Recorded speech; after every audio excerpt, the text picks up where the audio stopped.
Michel. Michel. On va parler du roi du stand-up dans quelques instants, parce que c'est important. Un mot de Ramatuelle, quand même. J'ai vu que le casting est formidable.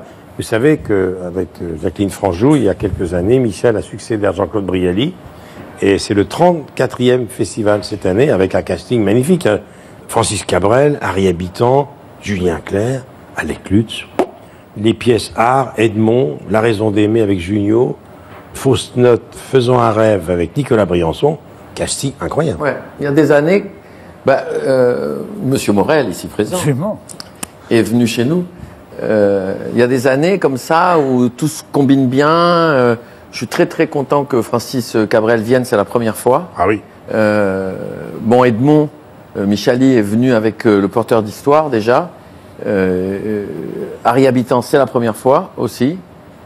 Alex Lutz, non, c'est pas la Alex Lutz, non. Il est venu souvent. Alex avait fait même ma première partie à l'Olympia il y a très longtemps. Ah oui. Et j'ai jamais quitté Alex. C'est un garçon incroyable. C'est un grand artiste. On lance toujours les coussins. Oui, bien sûr. Toujours. Mais on les a changés, les coussins, parce que... C'est en pierre, maintenant. Oui.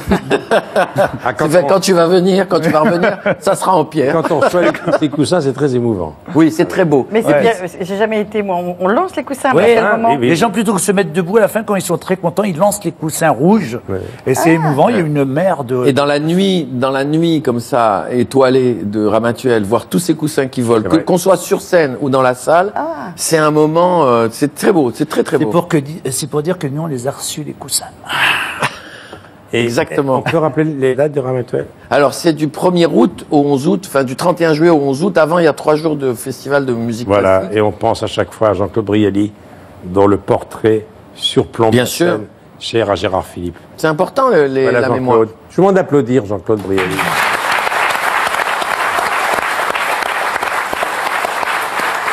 Bon, alors, tu es là aussi, car tu es très attaché à l'école de chiens guides de Paris de non-voyants. On va en parler maintenant. On va recevoir un vétérinaire que vous connaissez très bien. Si vous suivez les émissions de Sophie Davant le matin, c'est au programme. C'est le docteur Yves Layani, préfacé par le docteur Klein, son maître. Le dompteur de mots, comment le silence des bêtes a libéré ma parole. On va parler de lui. C'est un livre très intéressant, publié chez Michel Lafon. Et il ne va pas venir tout seul. Il va venir avec quelqu'un que vous connaissez bien, qui est un grand patron de théâtre. C'est Dominique Dumont. Absolument. Patron justement du théâtre des Bouffes parisiens, qui était le théâtre de Jean-Claude Brialy. Ils vont venir tous les deux parce que Dominique Dumont a reçu, là, il y a quelques jours, son chien. Le 1000e chien de non-voyant. C'est Dominique Dumont qui, là, il va nous raconter cette aventure quand même qui n'est pas banale.